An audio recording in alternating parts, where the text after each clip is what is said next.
This episode is brought to you by Tidal. Tidal is a global music and entertainment platform that brings artists and fans together through unique music and content experiences.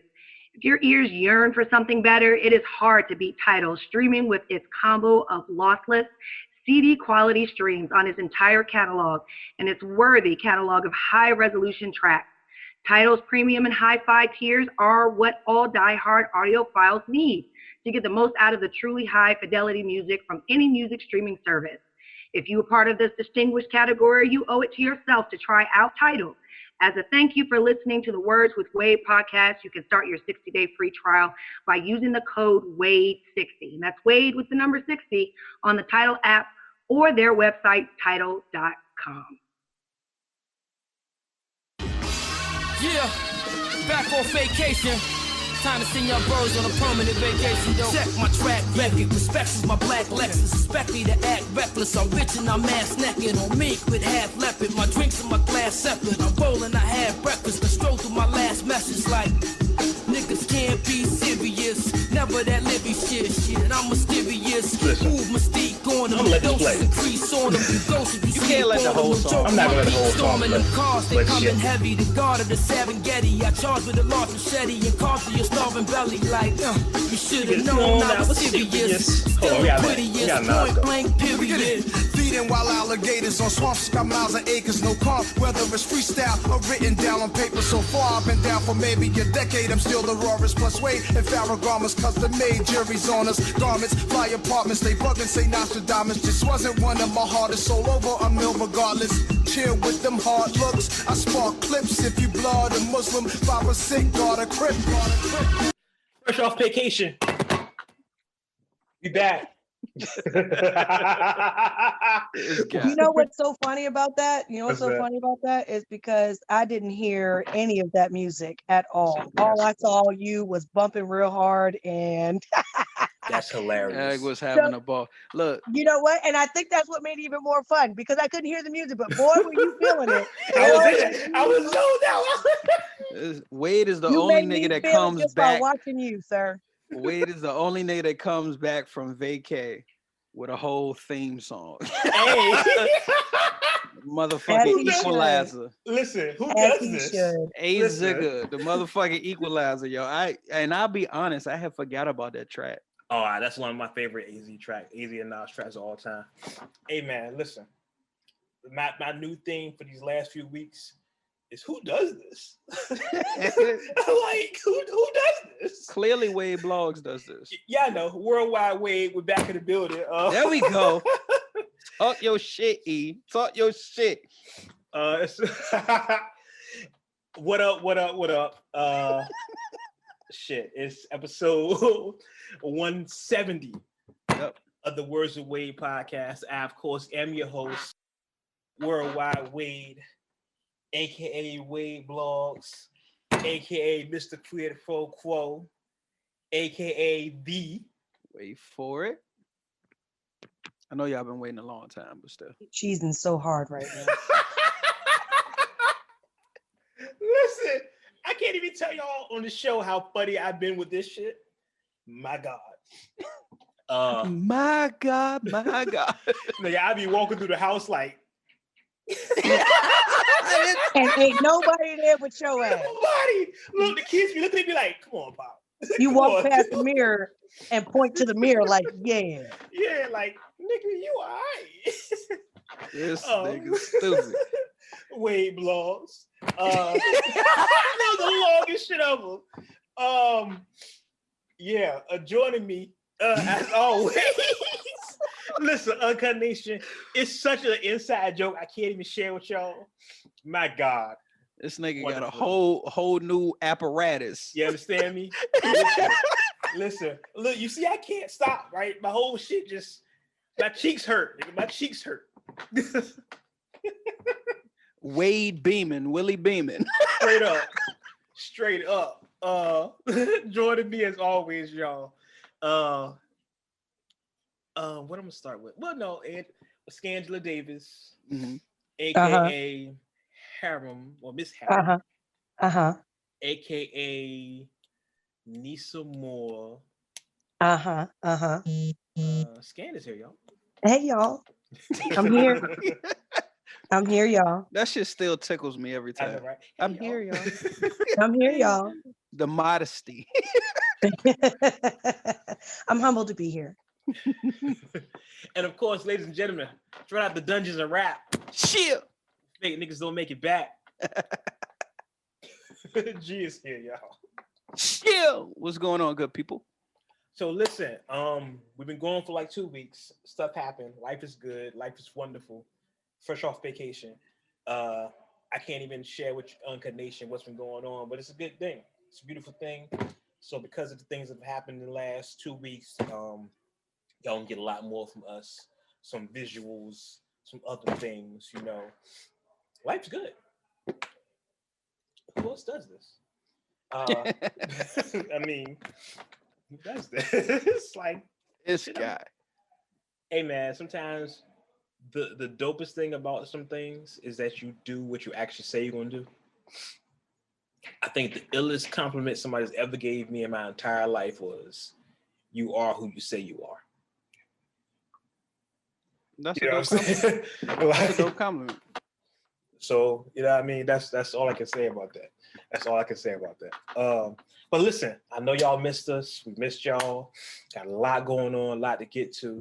So without further ado, let's jump right into the shits and get to what we like to call the rundown. The rundown. The rundown. The rundown. The rundown. We got one. Got one. We got one.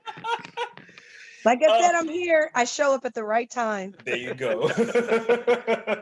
So hey, big thing happened this weekend, just past not weekend, I'm sorry, it was Thursday?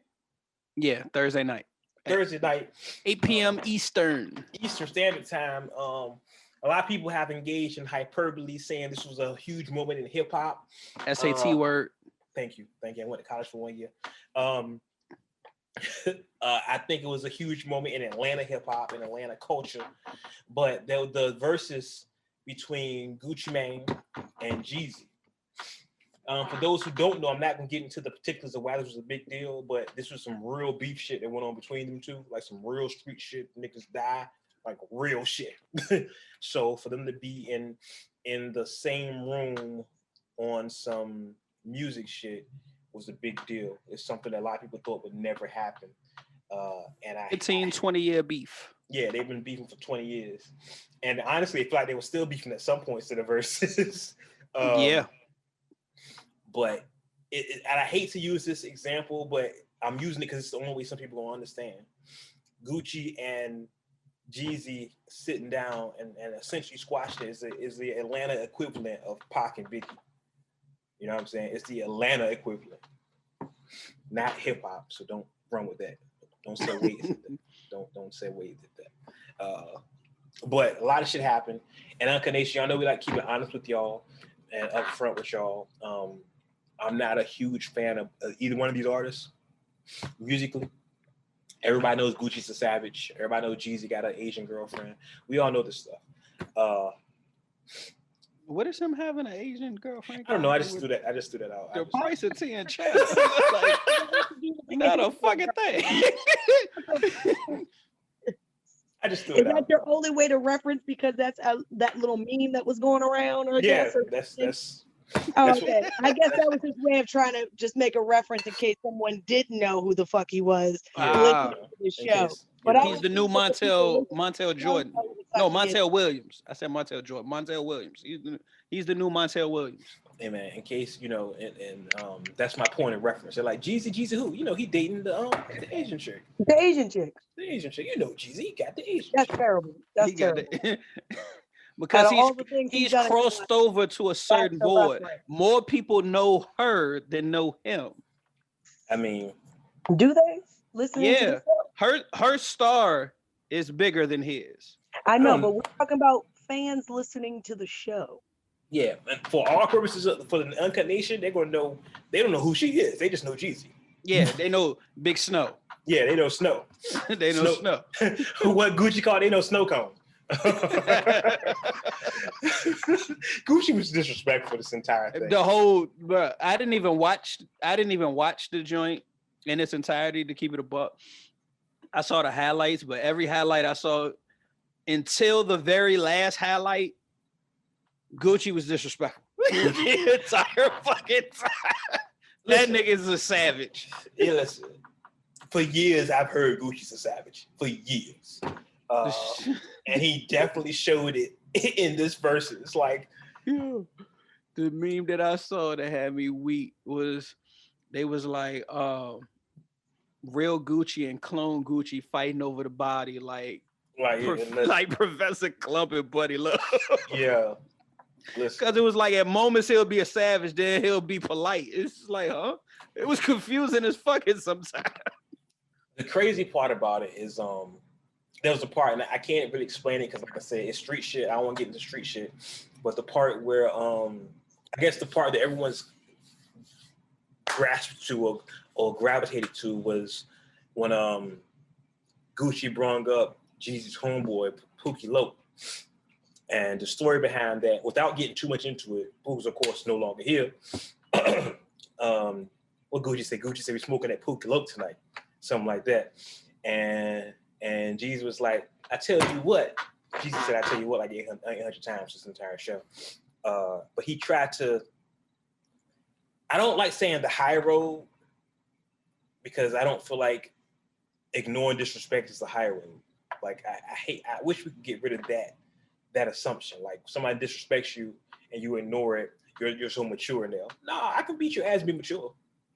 Nah, I will say, I see what you're saying. And I don't want to use the whole turn the other cheek analogy and all of that, but for lack of a better phrase, Jeezy outclassed him. I can't argue with that. In that context, I think Jeezy came to do a versus, and Gucci came to battle. You know what I'm saying? Dead.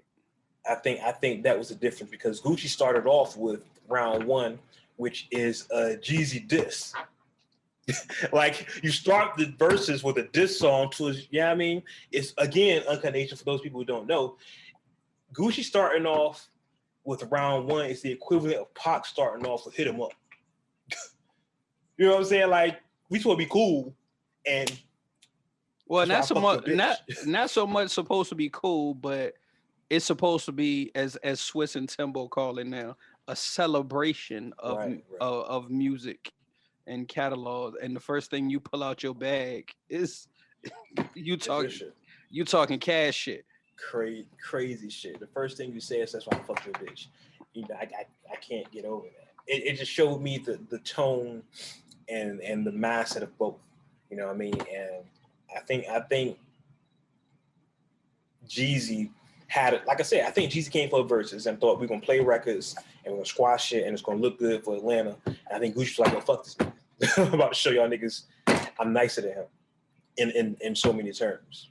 Yeah, because goddamn Gucci security outside was crazy. Yeah, the armed security.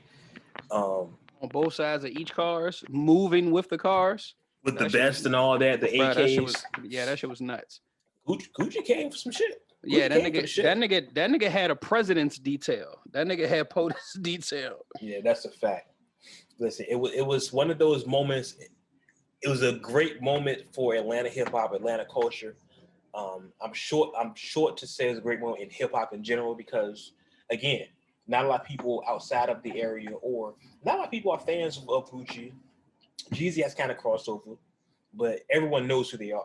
Yeah, because he got the Asian girl. Yeah, he got the. I'm joking for anybody out there for Uncut Nation. I'm joking. It's a joke. These are the jokes. This is what y'all come for, right? Yeah. Whenever people listen to the show, first thing they say, "Y'all are so funny." These are the jokes. Yeah, these are the jokes. We don't write them. We don't write them. These fly from the hip. Hey man, I'm freestyling. It's I know that's what I'm here for. These all freestyle. I always got a joke, you know. Scamby's throwing them joints. Yeah, she be sliding them joints, and she got a slider. Like you know that when you go to the bullpen to get the pitcher, like yo, give me the lefty. They got the slider. Oh yeah. That's when you got hit. Scan got the slider. Out of nowhere. He's just not smart. Think smart, right? Think smart. He don't think smart. He just look like he don't think smart. Nope. He don't think smart. He don't think smart. And that episode went through the roof, I want to say. Oh my God, that shit was listen, the numbers on Think Smart, Uncle Nation, go back and listen to Think Smart. That episode went through the roof. That was I'm just saying, look, listen. Apparently him not being smart, it's not doing him so bad. Not doing him so bad. And so my uncle used to always say, God takes care of the fools and babies. Yeah. Bad part is just makes it harder for us regular bitches because they think that the shit's supposed to work. But keep trying, guys. Keep trying. Hey, I'm gonna go back in my corner now. So listen, I don't want to dwell on the Gucci and Jeezy verses because unfortunately I'm not qualified enough to do it. I'm just being honest with y'all. I can't give y'all a qualified opinion on a lot of these songs. My knowledge of Gucci and Jeezy is not that extensive. So y'all want to say I'm not hip hop or whatever? That's fine. I don't give a fuck. Life is good. And okay, Nas. To Wale's album. Okay, Nas. With the Life is Good. Hey, the kid got his chip toothpicks, hair parted with a bars preciseness. Nah, listen. Out here acting up. I don't know. Listen, I don't know how to act. This nigga about to be acting up for the rest of 2020. Hey. It's about to be on. Wait till New Year's. Wait till New Year's. Who does this? New Year's. That's all I gotta say. See, I can't even say. I'm gonna say it later on. You gotta remind me, G. I'm gonna say it later on because I got that. No, I can't even say it right now. I'm gonna forget. Probably, but that's okay. I'm gonna remember. Remember. What I will say about the verses is, I can't pick a winner or a loser. A lot of people are saying that, Jeezy won because he held his composure through Gucci, for lack of a better word, baiting him into something serious. He tried to talk about Gucci said he has $10,000 outfit on. Jeezy said he owns half of Atlanta, which okay, that's fine. I mean, yeah, it was the like next time we do a versus, let's do a jewelry versus. I got $5 million on right now, and Jeezy was like, let's do a real estate versus. Yeah. I mean, it was a lot of, like I said before, you could tell from the demeanors of each that Gucci wanted a battle. Like he wanted an old school, like, hey, we about to battle, nigga. I hate you, fuck your mother, let's go. Shit like that. Jeezy was just like, hey, let's play some records. It's cool. I got some records I want to play. And then he released a single with Rick Ross after the whole thing. So I will tell y'all, hey, the whole thing is available on YouTube if you want to watch the entire battle. Shout out to everyone who definitely hit me up. One thing I will say about these verses, first off, y'all need to take them back to doing them on Sunday nights. That's the first thing. Because this middle of the week shit, Swiss, nah, man. Nah. And these niggas being 45 minutes late for verses, nah. Y'all gonna have an opening act or something because we can't be doing that shit. We got stuff to do. Niggas got life. But that's why I ain't watch that shit.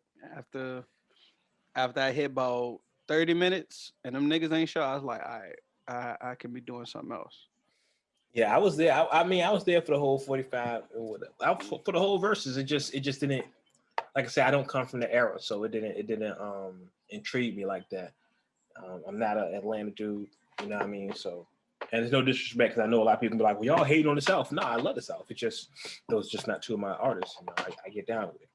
Yeah. And I'm not gonna be fake and try to talk about something I don't know about. Exactly. Now that Outkast and Trap joint.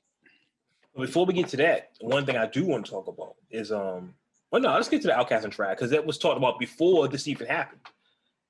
That I don't even think. This goes back to my long-standing theory with it. I hate those battles because it's going to be East Coast bias. Yeah, it's going to be East Coast bias, and I don't think you can get away with it. I think people are It's kind of like racism. Sometimes people don't know they're being racist, but they're racist. It's like I think with Trap and Outkast, I don't think it's gonna be a bias as far as the East Coast, because that to me, those two groups went beyond their coast. Like just the vibe, the energy that they give off. Mm-hmm. I think it's just beyond their coast. Like, yeah, of course, you know, their hometown is always gonna root for their hero. They always gonna do that. Right. We know that for certain. But I think people in New York love Outkast. I mean, shit, when they came up there and got their award. Outkast, I'm saying. Yeah. Like, simple as that. That's literally what the statement was. The South got something to say. Right. And I think that changed a lot of people's mindset about down South rappers, their mindset about New York rappers. And it's not so much that New York rap is better than anywhere else. It's just a different sound. Yeah, the pioneers and the culture came from New York. Everybody accepts that. Everybody acknowledges that. So, of course, once you get to a plateau where you're an MC and New York embraces you or acknowledges you as an MC, you know, it's a good feeling. You know, the hometown of the pioneers say, hey, you good enough that we fuck with you. Yeah, 1,000%. And I think Outkast has earned that credit 10 times over. I would agree with you. I think in any other situation that would be valid. But like if it was Outkast with another Southern act, you know, but I think New York bias will automatically root for their team. You know, both camps are legendary. And I would love to say, yeah, they both transcended, you know, areas and zip codes. It's just Outkast and Trap, but Trap is a New York act.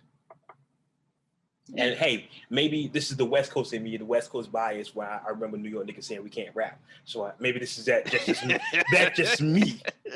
You know, so you automatically rooting for Outkast. I'm automatic. Anybody against New York, I'm against. I'm still mad at KRS-One. Look, the words of Wade, not the reflection of the words of the G and scared of the children. Hey man, listen. His opinions alone. hey, listen. I'm just saying. I'm cautious of any battle against a New York artist because the fan base is going to automatically say, "Hey, New York won." Excuse me. Good God. Thank you. Just look at Snoop and DMX. That's what I was just about to say. God damn. It just and to me, Snoop clearly won that battle, but everyone was saying DMX won just because of New York shit. God damn. Bless you. I'm dying out here. Anyway. You're not used to all this small. Yo. You done been out of country, you done got fresh air and all of that. You came back. Like it's different over. It's hard to breathe. On the real, that's yo, me and my oldest was talking, right? That's really probably what it is. Because it was like 80, 90 degrees out there, and now I'm back to like 50, and my whole shit is just like fucked up. Yeah. You can't throw your body through them changes like that. Clearly, because I've been sneezing like all day. This shit is crazy. So I'm fighting. I don't have the Rona. Sneezing is not one of the symptoms in the Rona. Just want to let y'all know. Please don't have the Rona. Yeah, I don't have the Rona. Do not. Continuing on here with the versus conversation. One thing I did want to talk about, I thought was hilarious. It was hilarious, and it showed me one reason why I fuck with this guy. Fredro Star. Oh, we get get into that one. Okay, we go into that. Fredro Star was on a podcast with Van Lathan and some other miscellaneous guy. And I'm not disrespecting you by saying miscellaneous. I just don't know your name, so let's say miscellaneous. So miscellaneous guy. You know what that equates to? Don't say it. I know what you're gonna say. I'm calling y'all bitches, not because I got y'all bitches. Just because I don't know your name. I don't know your name. Miscellaneous. I'm glad you're right there with me. Yeah, that's why you my brother. My man. That's why you my brother. Because as soon as you said it, I was just like, nigga. Literally, I was right there. I was like, yeah, I'm not being disrespectful. I'm just calling you bitches. Because I don't know you. I don't know your names individually. Good evening, bitches. So here's what happened. Uncle, he just catch y'all up. Niggas.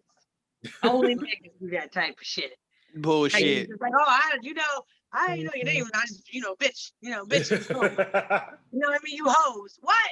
You hoes. What you mean? Well, no. See, we're not gonna go to the hoes. Give an example. I didn't say that's what he said. No, I'm just saying. Usually, like how that gets delivered is just like he said when he's like, "Oh, I know your name. Oh, you bitches. You bitches." I don't know your name. Yeah. Just call you bitch. But for those who don't know what happened with Fredro and Royce, I'm gonna just play the clips back to back and let y'all. And this shit was random as fuck. Super random. First of all, super random. I'll let you. No, because if I say it before you play the clip, they're not gonna know what the fuck I'm talking about. So go ahead and play the clip. All right, so I'm gonna play Fredro, then I'm gonna play Royce's response. I was on tour with Royce, the 5'9". That's my Royce nigga. is a street nigga. You know what I'm That's saying? how I feel. We was on tour. We was on the Nelly tour together, real nigga. But what I'm saying is, I was trying to say that he would be in the nerd in part of rap, like, you know what I'm saying? Yeah, exactly. With the word. That don't mean that don't mean you're not a street nigga though. That's what I was arguing. Yeah, you're right. I'm not. Nobody never said that, but I'm just saying. Because you think Stick's a nerd. Yes. But he's a street nigga. But he's still okay. Niggas that read books, niggas that the nerdy niggas. Niggas that read. Hey Fredro, my brother, come here for a sec. Let me start by saying I have nothing but the sincerest admiration for your legacy and what you've contributed to the culture. Anytime that I ever speak about you in that regard, I'm always gonna make sure that it comes across clear and concise, that it's respect, to where there's nothing that you even would have to think about. Another thing I want to clear up with you. I never had a problem being called a nerd or backpacker. That never was a trigger for me. I never thought that a hip hop nigga, a lyricist, was like the juxtaposed version of a street nigga. I never thought the street niggas were the opposite. I never looked at that like that. Maybe it's just because I come from Detroit. But it's also one thing that I've never done. And if you follow me, then you know. You never seen me play with niggas, and you never seen niggas play with me. I don't let niggas play with me. I never let niggas play with me. You know what I'm saying? What I don't like to do is I don't like to play games. There's too much going on in the world right now. Like, it's a very serious time, and I'm happy for y'all if y'all in a happy place, you and that other nigga. If y'all in a happy place, I'm cool. I'm glad for y'all.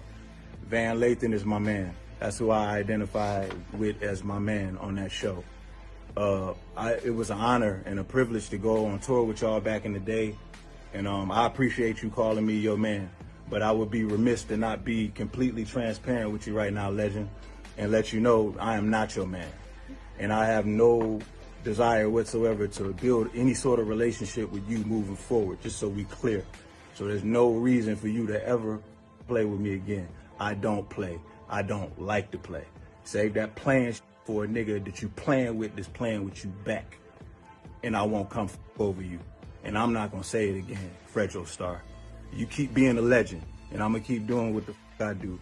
The next time you mention me and you give me the compliments or whatever. Yeah, so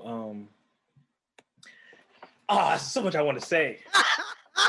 I've been holding that for the whole time. Listen. All right. So, Uncut Nation, if y'all remember a couple shows back when Bus called out T.I., and I say he did the most polite, disrespectful, like, nah, Bus might be number 2 right now. Cause what Royce just did right before he got into the shits, he gave him all his accolades and even addressed him as a legend before he got into the shits. Legend. It was an honor until he hit them with the butt. Yeah, it's always the butt. My man said it was an honor and privilege to be on tour with you back in the day. But let me tell you something. I love it. Listen, I've always had a respect for Royce. And I'm not saying this for dick riding purposes or nothing crazy like that. Royce was like one of the dudes that made me comfortable to rap with my glasses on. You know what I'm saying? That's how I go back with Royce. But the way he just articulated his displeasure with this nigga, when someone can tell you in a calm fashion and threaten your life, and that's the nature of a threat, believe him. This is not no rah-rah, oh, I'm shoot your mother. It's like, listen, I'll tell you something right now. I'm going to end you. You know what I'm saying? Like, you don't play with niggas like that. You don't play with niggas like that. I've always been told, and I've been around niggas as well. When a nigga is rowdy in front of your face, usually you don't have nothing to worry about. Mm-hmm. I've always been told, like, yo, the calmest nigga that threaten your life, that's the nigga you gotta watch. Like, a nigga that'll sit there and and something happened, and everybody's in disbelief how calm they are, and they just be like, I'm gonna kill you. And then just leave it at that. Like, I ain't gonna get into no description how I'm gonna do it or nothing like that. Just calmly say that and then just sit there. Or just casually walk off. Like they didn't just make a threat on your life. That's literally what that was. And that, first of all, when that nigga said, I have no desire to be a man. He made that shit crystal fucking clear. So what I was gonna say before the shit jumped off, which nobody is probably paying attention to, but it stuck out in my mind.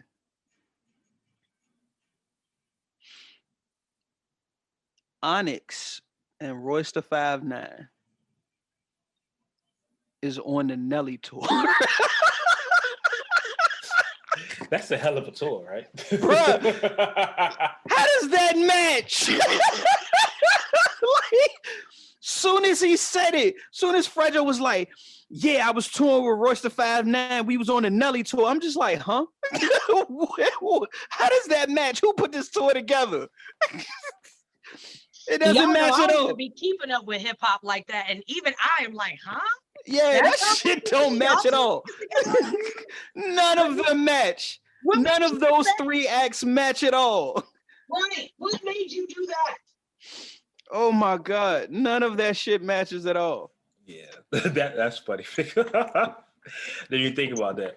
Yeah, none of that shit matches at all. But I will say this, Fredro goddamn showed his ignorance talking about, he read books. You know the niggas that read books. Yeah. So anybody that reads books is a nerd to you, my nigga? Like, that shit is just stupid. It's just dumb as hell. Yeah, it sure is. Fredro too old to be saying stupid shit like that. Like, dude, because he read books, he's a nerd. Like, come on, God. Like, come on, man. Like, do your Googles. Nah, man. Nah. And again, and from everything I've ever heard about Royce, he's not the one to play with. So why would you? And maybe there's more context to the conversation that we're not seeing, but why would you bring up Royce? I just think it's just it's disrespectful in a disrespectful way. You know what I'm saying? It's not blatantly disrespectful. Just like, yeah, this nigga Royce. Again, there's probably more context to the show. I didn't see the whole show. I just have clips I'm basing this off of. But fam, Royce, everything I've ever heard about Royce, he's not a dude to play with. Not like that. Not like that. Just not that guy. Nah, definitely not.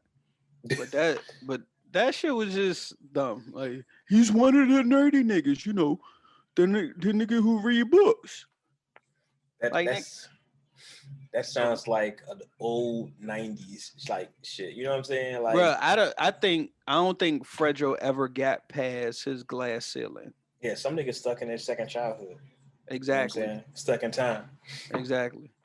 Oh, Fredro, if you didn't know, that reference came from Nas, another nigga who read books. Read books. Niggas read books. Niggas articulate. Niggas read books, yo. Niggas read books. That's your benchmark for nerd? But yo, exactly. That's my thing. It's like, so if a nigga read a book, he's a nerd and he's in that category of rap. So I honestly believe that every successful MC, rapper, artist, whatever you want to label them in, after school, at some point read a book. I think you have to. If not, I'm not gonna say that. I'm not gonna say that.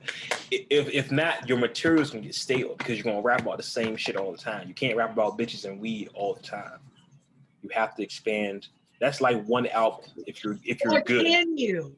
Or can you? You can, but if you read a book, you could find a different way to articulate it.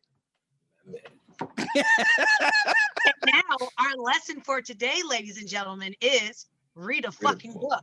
Read a fucking book, yeah. Read a book. See, I don't know all them words from nowhere. Exactly. Exactly. Expeditiously. But yeah, that was just. I'm pretty sure he's still kicking himself in the ass for not using entanglement first. 1,000%. That's definitely a T.I. word. That is 1,000% a T.I. word. It just goes to show the mindset of certain things. And I think you're right, G. Like from a psychological standpoint, he's still stuck at that point where, and this is something I learned, and like I said, I went to college for 1 year. Some people. And you read a book while you was there. I read a book. I'm a nerd. I read books. Some people in their life, they get to a certain height, and because in their head this is the best it's ever going to be, they never get past that point. And I think if you look at the height of Oynx and who Fredro was, he's probably still that same person. I wouldn't doubt that. But the sad part is that's like just like 20 plus years later. Yeah.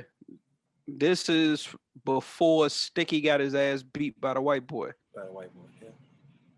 And the fucked up part is he's always called the white boy. I don't know his name. You know what? I want to Google it, but I don't know what to Google. Sticky and the white boy? Like.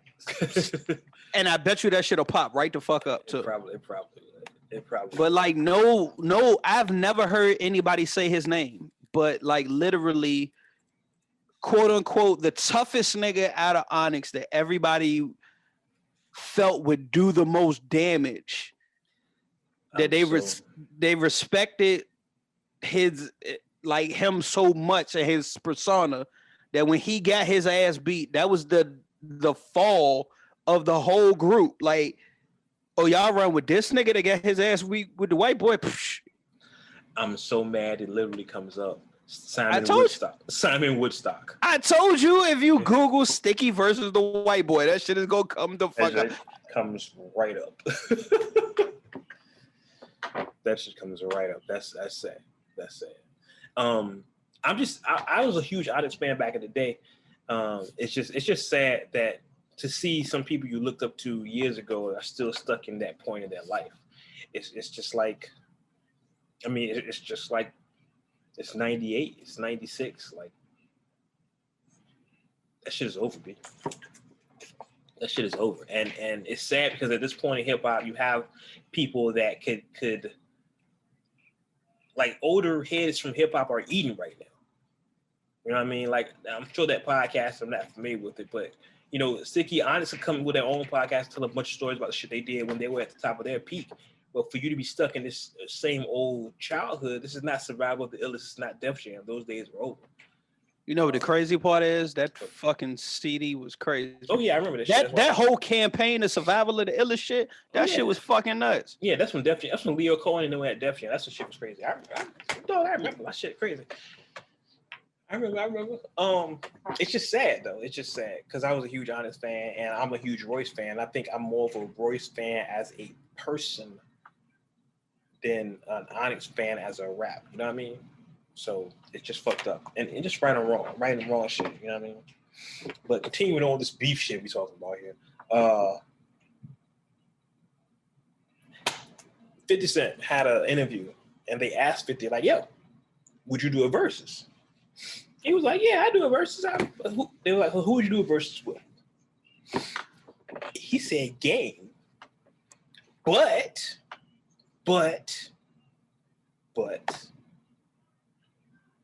Game couldn't play any records with 50 on." So here's the thing.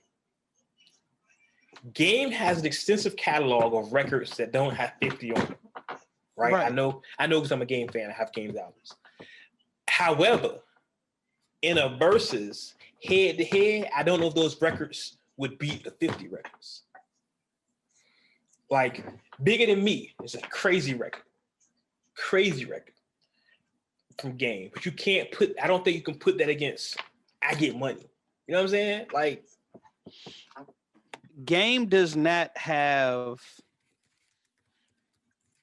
a record without 50 on it that can go against a 50 record that doesn't have Game on it. I don't think Game has a record by himself that can go against a 50 record. Because some of the biggest Game records I'm thinking of have a feature. Right. That's why I said without 50 on it. Because he'll have a feature. He'll have a feature like even the Drake 100 joint goes hard. Right. That's why I say he doesn't have a feature without 50 on it that can go against a 50 track. I'll be honest. So, and I think that's how 50 is playing his hand. Like, bro, like, yeah, you got some shit with me on it that might knock me out the box. But if I take that away from you, if you can't use me against me, you can't beat me. Right. So literally what 50 is saying, the only nigga who can beat me is me. and then you take away, let's say you take away Game first 2 albums. Because the 50 with hand was a lot on that. He was G Unit back then. You leave Game with a bunch of records that are good records. Like I said, I'm a Game fan. But like you said earlier, it just can't beat 50. Like I think the best Game record without a feature is probably Bigger Than Me. And I'm like I said, I'm discounting the first 2 albums totally. I'm just not even counting those. I don't know the whole G Unit shit. But like I play the shit right now. This shit was hard. Bigger Than Me was a hard record. If I can get it queued up here, give me a second. Y'all know how this shit go.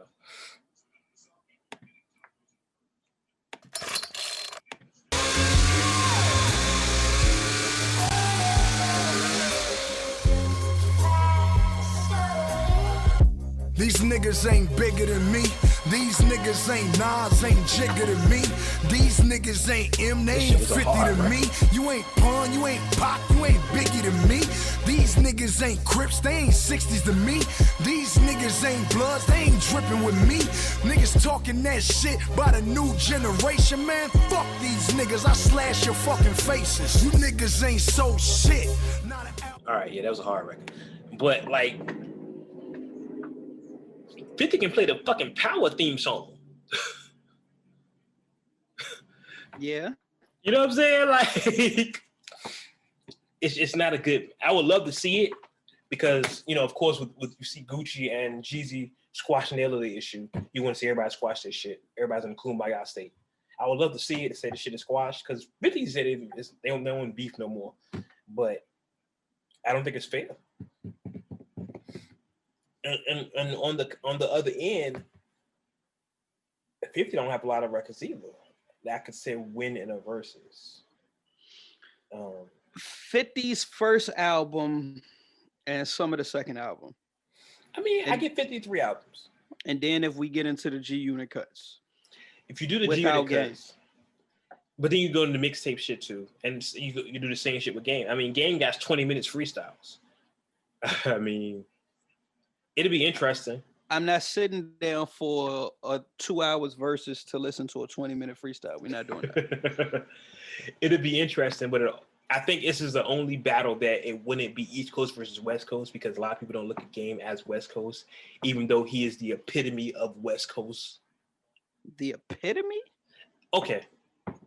That's too far. Yeah. But he's the West. He's 1000% a West Coast dude. Like, it's not a question. Let's reel that back in. We not not the epitome. My fault. I take that. I take that. No, sir. Not the epitome. I take that. Somebody fucking up. But he's definitely a West Coast. You see what happened when he come back to this side of the country and the air different? I don't know how to act. See? I don't know what the fuck is wrong with him, because I thought he was sure enough gonna throw Pac in there, but maybe I was confused. I mean, because you gotta look at Pac is. Well, technically, Pac is not West Coast. Pac didn't come from the West Coast. I mean, Pac transcends coast. You know what I mean? It's like see, I told you. There we go. See now, if he was gonna say the epitome, I'm thinking we talking somewhere like, Snoop. we talking Snoop, we talking Corrupt, we talking about Crooked Eye, we talking about Kendrick, we talking about Nip, like Game. You said the epitome. There's a lot. There are a lot. The epitome. I would say Kendrick is the new West Coast. Corrupt is the OG of Kendrick, and there's Snoop, of course. People still living through that. But I think to a New York nigga, Game is like the cool West Coast guy. I had to check niggas on that. When niggas was like, "Oh, who's Nipsey?" Nipsey's West Coast. Oh. He is the coast. Niggas was like, Kendrick's the coast. I said no. I said no. All right, let me explain this. Kendrick has transcended past the coast. Yeah, Kendrick. Well, has he yet? Yes. What you mean? He transcended past the coast, way beyond.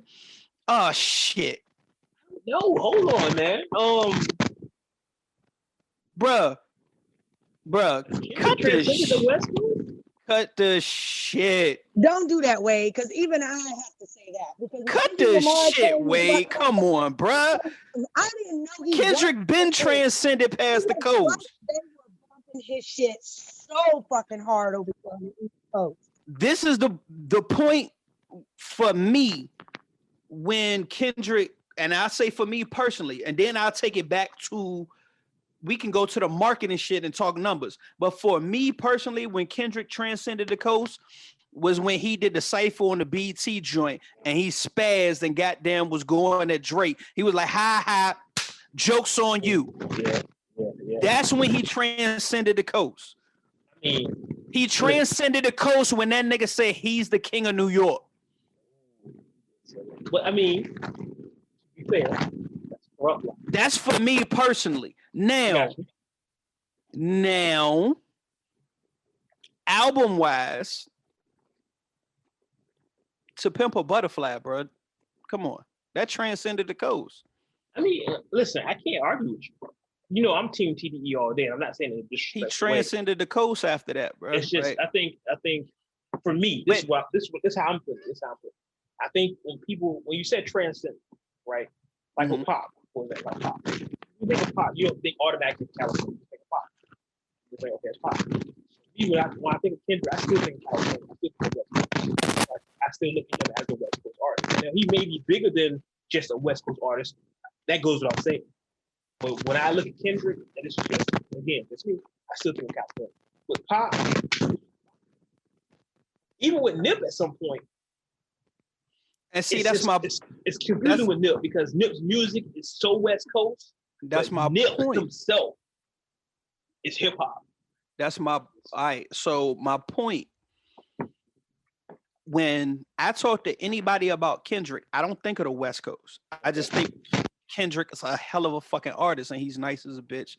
And there's really not too many people that can fuck with him, new or old. Period. I don't think of him as a West Coast artist.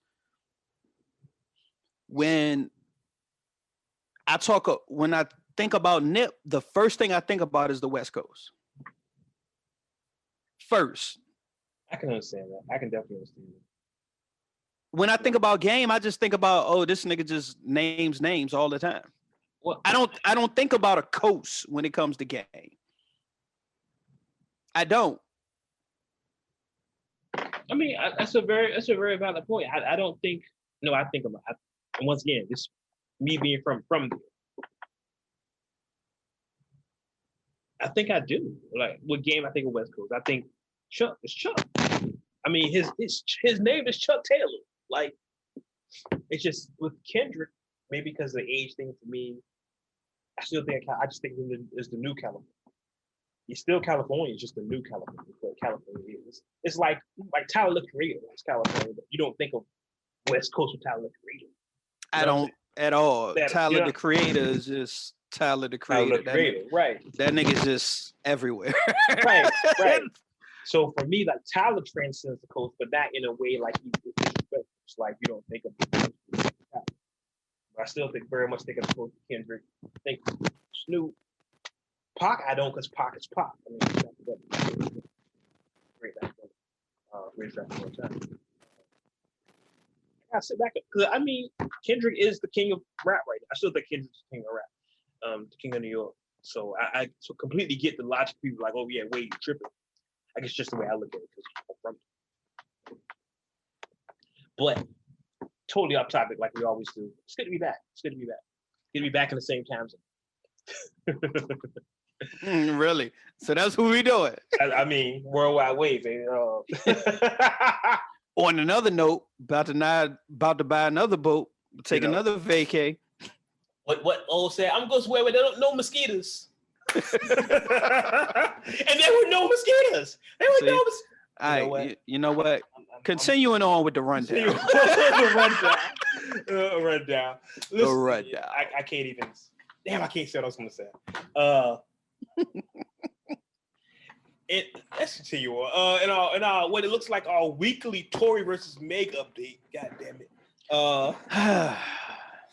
Tori pleaded not guilty to felony assault charges. Like we knew that was going to happen. He's not going to say I did it. He's been on this bullshit for a while now. But I guess the interesting development in this whole situation is Meg dropped her album, Good News, on Friday. Make sure you go pick it up. And dissed Tori, but dissed him, and let me make sure I understand this, over the Who Shot You beat. I haven't listened to it. I'm a little confused. Let's just pull this up. Yeah, because it doesn't make sense, right? It doesn't. It's confusing on several stands, right? Because to understand the confusion, I think Uncut Nation has to understand the situation about. They have to understand the beat's origin and how it came into hip hop. You don't jump on. You only get on that beat for one of two reasons. Somebody throws it on in the freestyle and you just want to go the fuck off. Right. But if you consciously pick that beat, it is sending a message that the allegations and everything in the press might not be true. Let me play a snippet from this thing here. I'm just going to play it a little bit because y'all can hear what we're talking about. Imagine niggas lying by shooting the real bitch just to save face for rapper niggas you chill with. Imagine me giving a fuck it was your fucking birthday. You and your feelings, I just thought it was another Thursday. Now imagine me cop blocking niggas on some dry shit. I don't want you on a bitch, believe you wouldn't have been invited. And if it wasn't for me, same week you'd have been indicted. You walk the M's not to talk, I guess that made my friend excited. Now y'all in cahoots, you a pussy boots. You shot a 5'10" bitch with a 22. Talking about bones and tendons like them bullets wasn't pellets. A pussy nigga with a pussy gun in his feelings. Okay, he in the backseat and he keep calling me a bitch. We all know the shit I coulda came back with. He talking about his followers. All right, Who Shot You? the origins of Who Shot You, for those who don't know Who Shot You, and if you listen to this podcast, I'm assuming you know the origins of Who Shot You. But anyway, please know the origins of Who Shot You if you listen to this podcast. Right. Biggie Smalls created Who Shot You, rumored to be about Pop when he got shot in New York 5 times. It never confirmed. Speculated throughout hip hop history and hip hop lore. And this was what made Pac hit him up and all these things. And that's a short abbreviated version. It's more to it, but let's just get on with the show. For Meg to rhyme over this, well, first for Meg to make this music, because at one point we went from Meg not talking about the shit at all to Meg telling everything in the video to now Meg is rapping about the shit. I don't know how I feel about this. So, as I mentioned offline, her dropping her project and having that diss on there, it has now become a one-sided conversation because everybody is like, Meg went off. Everything she's saying is correct. She got her shit off, this and the third. But nobody wanted to hear Tori's side. Now, I'm not defending Tori. Let's get that clear. But her making this move now makes me question motives, makes me question scenario, because now she's the aggressor in this situation. And it's a lot of conflicting imagery at this point. Yeah. A lot of conflicting mannerisms. Like, even in the song, you're talking about if it wasn't for you, he would have been indicted the same day. But at first, you was playing the victim. You didn't want to get another black man in jail, and so on and so forth. And you were reclined and trying to keep things out of the public. And now one of the most infamous beats in hip hop that can be attributed to, quote unquote, a whole war between coasts, you jump on to speak your piece about something that you didn't even want to talk about, that from your own lips you were trying to keep out of the public's eye.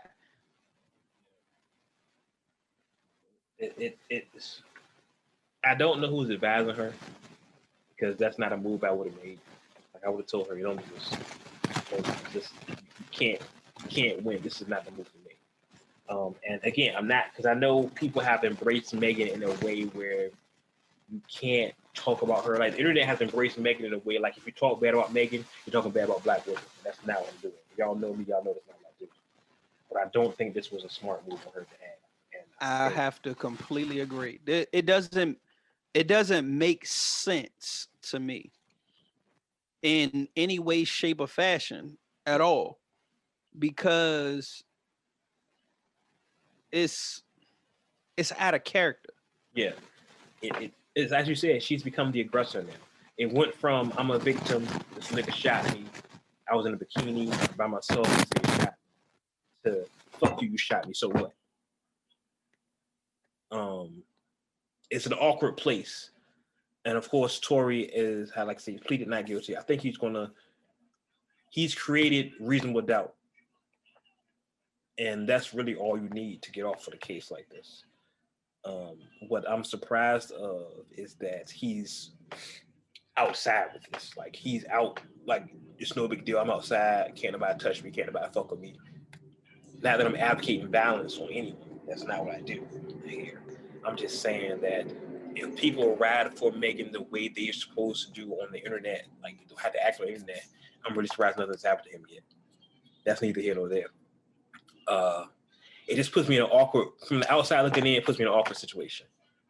Because I want justice to be served, And for a long time, I've said on this podcast myself, I believe what Megan said. It just makes sense. It just made, even before all the details came out, I believed it because the story made sense. But now I'm starting to look at things again. Like, hold on. Why are you talking? Why, you know what I'm saying? Like, why? It's the reasonable doubt. And in a situation where someone gets shot, there shouldn't be a reasonable doubt. It should be clear cut. Case dismissed. Send this nigga to jail. But now I gotta look at it like, okay, Meg, what were you doing?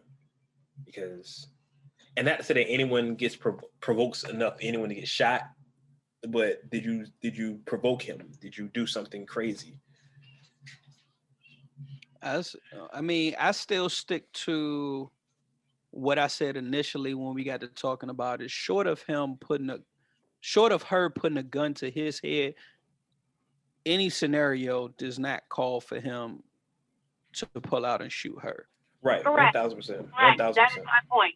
That's what I say. And I say but because at this point so much information has come out and the roles have changed so much. I'm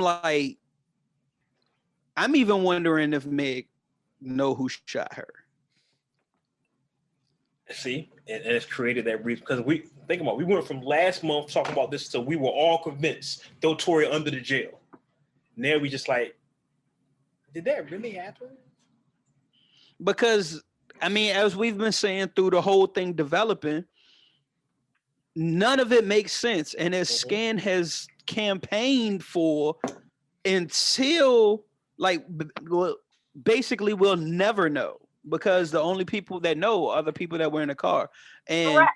They're going to continue to do little innuendo, little subliminal statements. I don't really think there's even a full sense of what really happened at this point. Because it seems like everybody was fucked up and drunk that night.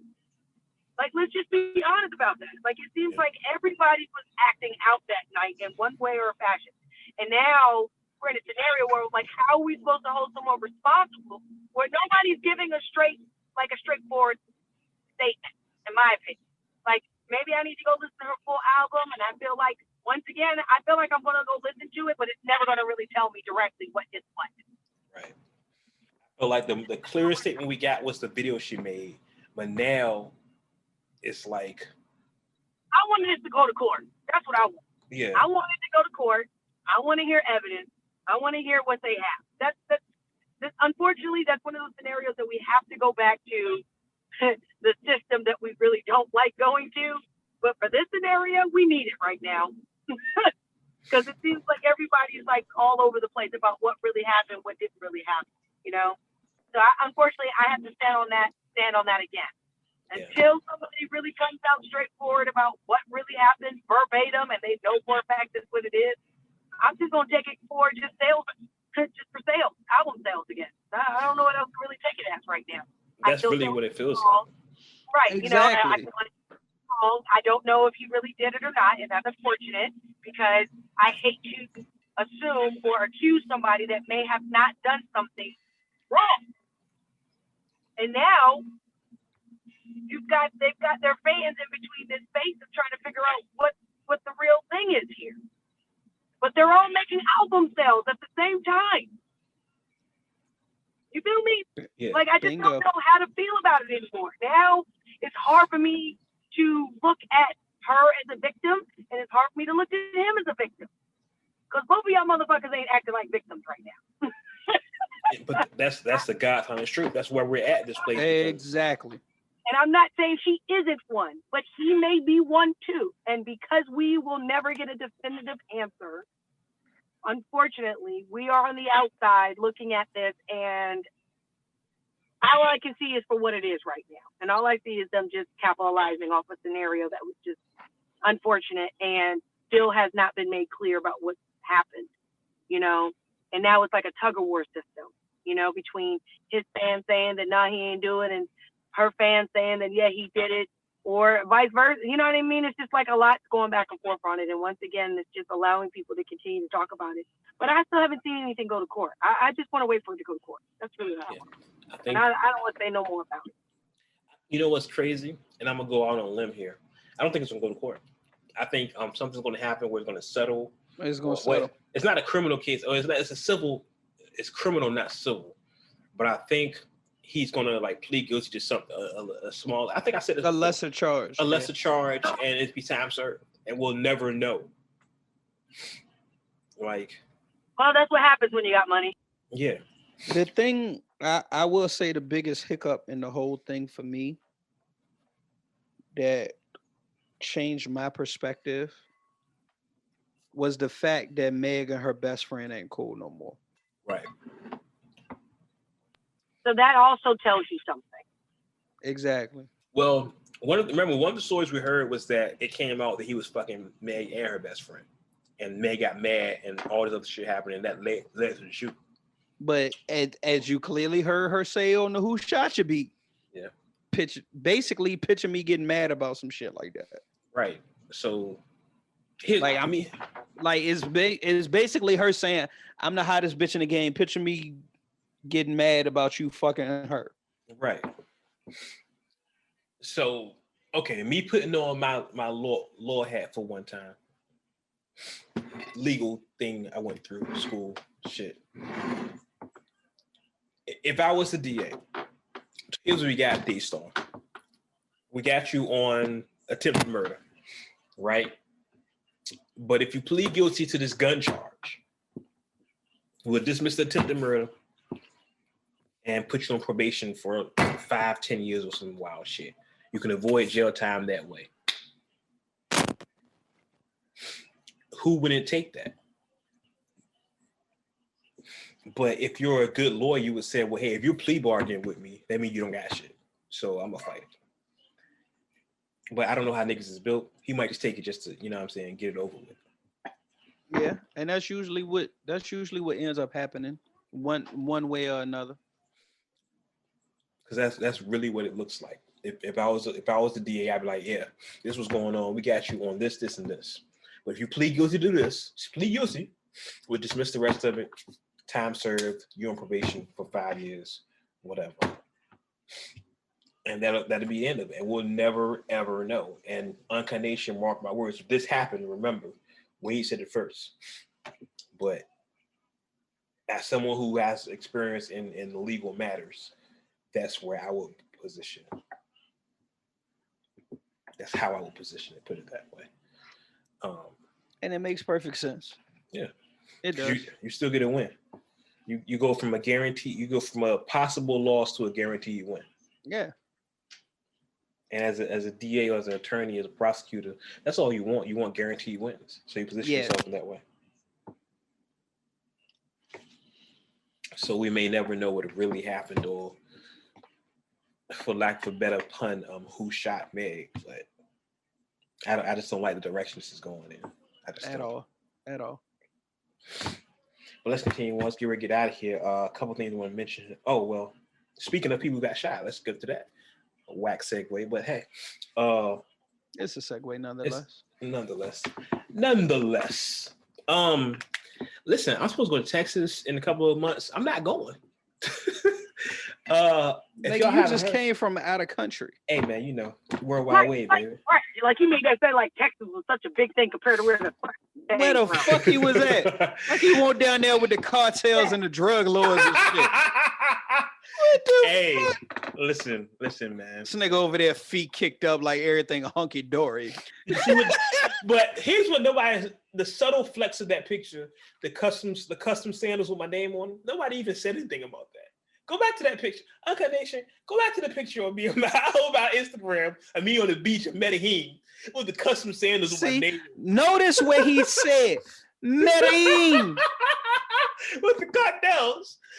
The custom sandals with my name on it. Nobody said anything. Nobody said nothing. First of all, Medellin. Got his feet kicked up on Medellin. Hey, anybody that know anything about Medellin? Hey man. And this nigga talking about I ain't going to Texas. Nigga! You know what? But it said, why can't life always be this easy? Word. Tell that to everybody else that was at Medellin before you. Who does this? That's all I can say. You do this. Apparently. It's a good feeling, man. It's a good feeling. Hell, look at this guy. Look at this guy. But what I was saying was the reason, because a lot of rappers are getting shot in Texas, it looks like. Benny the Butcher's coming, nigga. Boosie got shot in Texas. And the rumor was for a while he was going to have to get his leg decapitated because his diabetes. That, of course, was just a rumor. That didn't come true. He said he still got his leg. He tweeted he was good. It's just, a lot of rappers are going to Texas and getting shot. And I'm not a rapper, but I look like one. So I may not be going there. You got that Rick Ross. Yeah. Look. Carnation, you can see this. I can't even say that right now. Listen, it's gonna be a gag for a long time, Carnation. Y'all gonna have to deal with this shit. But yeah, I don't know what's going on in Texas. Before I do, because we've been going for the last few weeks, I do want to say a rest in peace shout out to King Von, to Mo. A lot of people have been losing. A lot of rappers, have been losing their life lately. We gotta be more careful. Black men, we have to take ourselves. It's a crazy world out there. So we gotta make sure we do the right thing. We both were men that were fathers. I'm seeing on Instagram. I'm not familiar with their work, but I see a lot of people that I know and respect their opinion. Definitely were shooken up by their deaths. So condolences to these people. Rest in pieces and all that. You always hate about hearing young brothers losing their life. Whether they're famous or not, I just hate hearing shit like that. I hate it. Especially when you're on the upstick, your life is moving up and it's taken away from you. I hate stuff like that. On a lighter note, before we get out of here, Chris Brown went on Twitter and was talking about possibly a joint album with Drake. And I will tell you all this, Uncut Nation.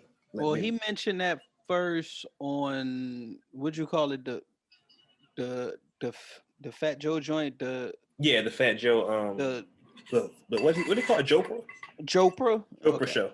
Yeah, he mentioned that on there. Listen, I will tell you this, Nation. If Drake and Chris Brown release a joint album, that's the whole summer. That's exactly what I was thinking. It locks the entire summer up. That's the whole summer. The entire summer up. Ladies, I'm gonna say this, and Uncut Nation, I wish y'all could see me right now, because I'm about to look into the camera and I'm about to be very stern with what I'm saying. Notice the hand gestures and everything. If Chris Brown and Drake drop a joint project, ladies, I need y'all to bring sundress season back to its full potential, because it's been trashed for like the past 3 years. I don't know what y'all talking about, because okay. Don't do me. Sundress season has been trashed for about the past 3 years. Damn it, but y'all expect us to show up in the gray sweatpants consistently every fall and winter? No, y'all. You damn right. No. If Drake and Chris Brown drop a joint project, sundresses better be every fucking where. I'll call the album Sundress Season. Look, I'll even take it further back. Tennis skirts. You trying to get people pregnant? That's pregnant. That's tennis skirts, slouch socks, and Timbs. If you from fucking Richmond, you know what the hell I'm talking about. That's the 9-month flu, man. Listen, but at least put Sundress Season back to its potential if they drop this project. Please. An entire album of these two. Please. Listen, an entire album of these two. That's the whole summer. Nobody better drop that summer. Nobody breathes. Nobody moves. Nothing moves. Nothing moves at all. What the fuck? What the fuck you gonna do? What you gonna do? What are you gonna do? Drake and Chris Brown on the same project, which I'm pretty sure they're gonna have individual songs and then songs where it's just one of them on the hook and it's the other song. And then they're going to have just joint songs. What do you do? And then picture COVID being over. Man. First time you can go outside and you hear Drake and Chris Brown on the hook. First of all, whether COVID's over or not, it's going to be a lot of babies in 2022. Oh, 1,000%. It's gonna be a lot of them things. 1,000%. Like the baby boom for prior years. It's not gonna have anything on that. All of them gonna be. Let's see. We looking like what? March? Yeah. Like March, April ish. Depending on when they get started. Yeah, listen, I'm waiting for it. Especially, I got things this summer. The return of Bamadan, I think, is coming this year. Oh Lord, I hope. Oh, this shit about to be a whole new fucking turn up. Look, see me. I see you. I see you right. So it's about to be litty. Yo, Bam. Bam. Keep him on a leash, bro. Please.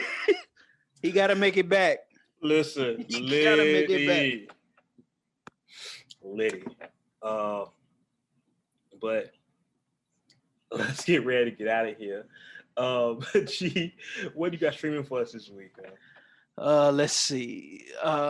We got Horseshoe Gang, Music to Riot to, The Baby, My Brother's Keeper, Long Live G, Meek Mill, Quarantine Pack. Of course, I got to listen to Megan, Good News, French Montana, CB5, Jeezy,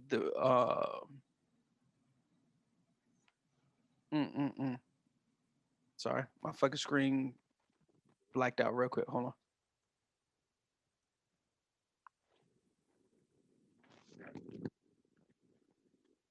Okay, it won't come back fully. Shit. Okay. Cassius. County Hound 5. I'm gonna check. Even though I'm weary about listening to a whole project for these two, I'm gonna give it a go. Future and Lil Uzi, Pluto and Baby Pluto. Goody Mob, Survival Kit. 2 Chainz, So Help Me God. Salam Remy, Black on Purpose. Razzcast, I'm Not Clearing Shit. Fora, With Love 2. I've been enjoying what I've seen off of DJ K Slay's tape, Homage. And because she popped up out of nowhere, I gotta show her love. Vivian Green. Love Absolute. Shout out to Viv. Hey, I have a Vivian Green story I cannot share with y'all. It goes back to. So why would you even say that? Well, no, you know the Vivian Green story. Remember Digging in Crates? Oh, gotcha. Yeah, so shout out to Viv. Always got love for her. Always got love for her. The thing I heard from the K Slate tape, he had a song with 50 people rapping. And that shit was fucking amazing. The lineup was crazy. It's an 18-minute track and some change. And it's pioneers on there. It's vets on there. It's up-and-comers on there that have solidified their spot. And then there's some people on there that I didn't even know they existed. But for the fact that they on that particular track is like, oh, okay. So somebody thinks highly of enough of you to put you on that. Right. So I'm gonna sit down and listen to it. I gotta get back and listen to music, more music. Yeah, I mean, when you kicked up by the Medellin, which your personalized chicletas. Listen, it's kind of difficult to come back to the real world. Hey man, I'm still adjusting. Like I was telling my kids, like I'm still stuck on Brazilian time here. Like I gotta get my time frame right. So I'm still adjusting. And like I said, clearly the weather has definitely got me the change in weather, because it's freezing out here now, and I'm still walking around in shorts. I can't even say that. My God, there's so much I want to say I can't say. But I will say I have fun. Shout out to the people of Colombia who take good care of me, and I'm gonna leave it at that. But let's get ready to get out of here. Scan had to depart for a second, so I'm going to play her vibe of the week. And I hope I don't pronounce it, and Scan will cut me out if I did. It's TDaniLeigh. I think that's TDaniLeigh with Monique here on the vibe of the week.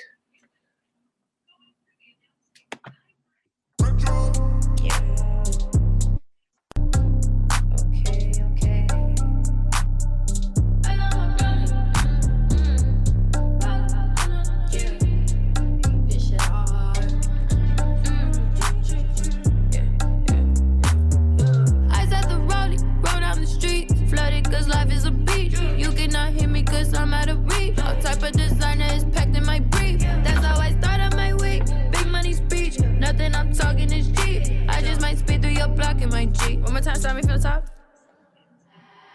I said the rollie, roll down the street. Flooded cause life is a beach. You cannot hear me cause I'm out of reach. All type of designer is packed in my brief. That's how I started my week. Big money speech. Nothing I'm talking is cheap. I just might spit through your block in my Jeep. Big money speech in my pockets, Monique. No, we don't speak. Tinted all black in my window. Now you all cheap. Everything fake, you a Kendall. Start of my week.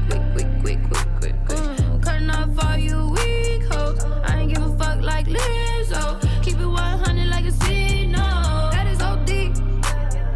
Rolling on me. Drip leak. I'm an antique. Don't flex, no Jeep. It ain't that deep. Skirt off on beat. Skirt up.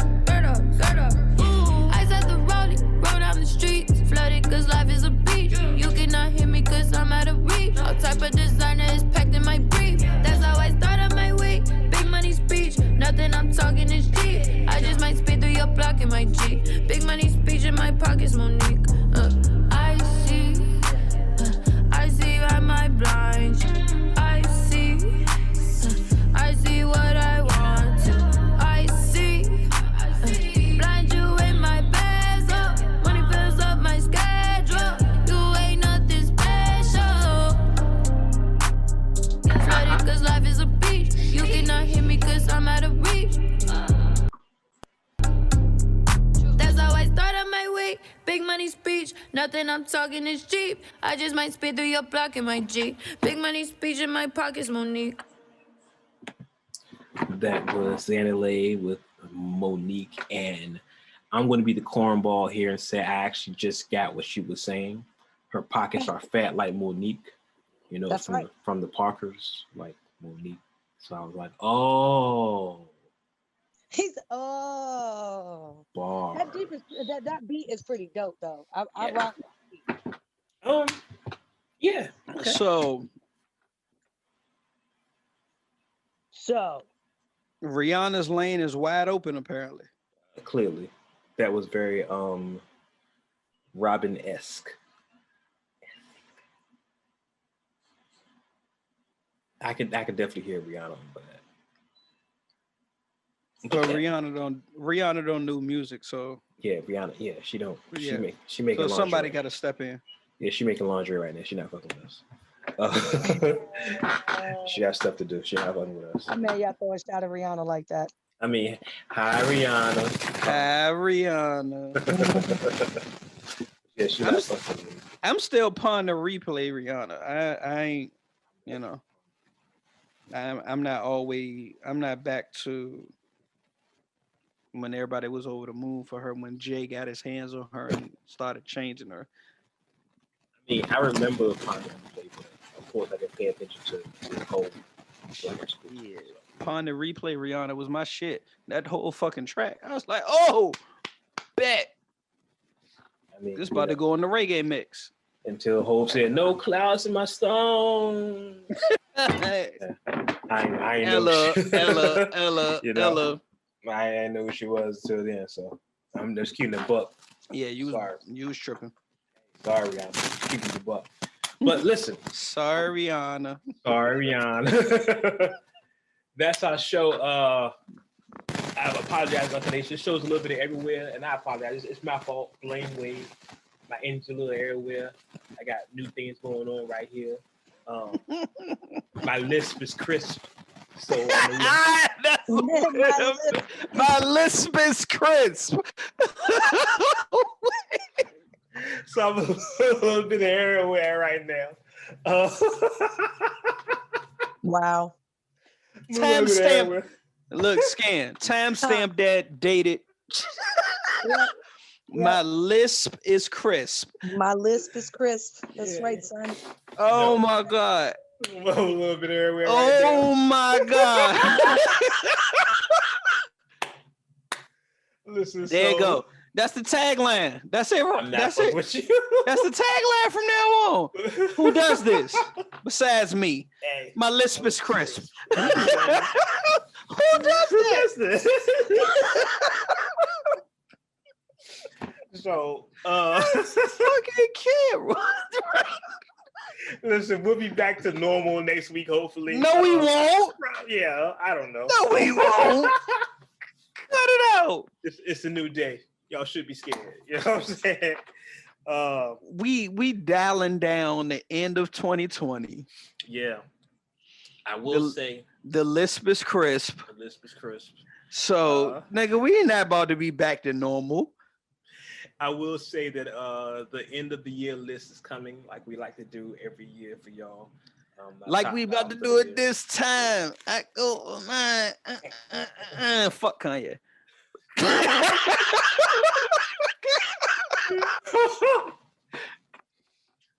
A lot's coming up for y'all. We got things coming up because things have changed. My list was crisp. Tan is impeccable. Lord Jesus. Now, see, and you see how he building on the nail scan. He I add know, to it. Distracting him, Wade. My lisp is my lisp is crisp. Yeah. My tan is impeccable. I'm just saying it's been a good day, man. It's been a good year. This is what happens when you kick up your jacletas on the Medellin. I mean, listen. It's beautiful sightseeing. It's beautiful. Worldwide Way. I gotta live up to my name, man. This guy. I'm just saying. I'm just saying. As I pour a glass of wine. Pour a glass of wine. Scan. Tell the good people of Incarnation where can they follow you at? Well, you can follow me on my Scan A1 page, and that's gonna be first name Scan SCAN, last name A1 AYEON.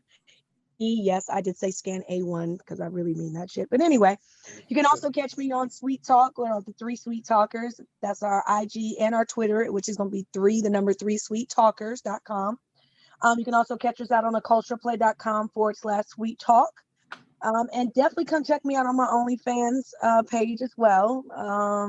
I definitely take requests, and I'm going to start going live soon. So if you're interested in that, definitely go ahead and sign up. It's onlyfans.com/need some more. And that's going to be NEEDSOMEMOORE. Yes, where Nisa Moore comes from. Need some more. Sounds like that's a great name. Need some more. I know. It is a great name. Oh, and let me not forget, you also got to check me out on my Twitter and my IG as well. My IG is Nisa.Moore, and then Twitter's going to be @MoreNisa. Wonderful. And G, where can the good people find you at? _G_LI. Instagram and Twitter is the same. As far as for me, yours truly, don't forget, of course, follow the podcast at WordsWithWade.com on Twitter, Instagram, and WordsWithWade.com. Follow me at The Wade Blogs. Sounds like what it is. Everywhere. Chicletta Wade. Worldwide Wade, everywhere with Facebook. Mark Zuckerberg, fuck you. You gotta let it go. Clockwork. Hey, you gotta let it go. Hey man, they pissed me off. I emailed, I'm not gonna talk about it. I'm sorry. Emailed fuckers today. They still didn't give me shit. Anyway, everywhere but Facebook, the Wade blogs, Instagram, Twitter. I need followers. Fuck with your boy. I think that's it, man. Anything else? I think that's it. Nothing else popped up. That's it. All right. I think that's it. All right. So, as always, you may agree with what we say. Okay. You may not agree with what we say. One thing you can't agree with. What's that? We keep it uncut. Uncut. Until next time, we catch you on the internet. Cheer. And Cheer. recording. Chicletta Wade.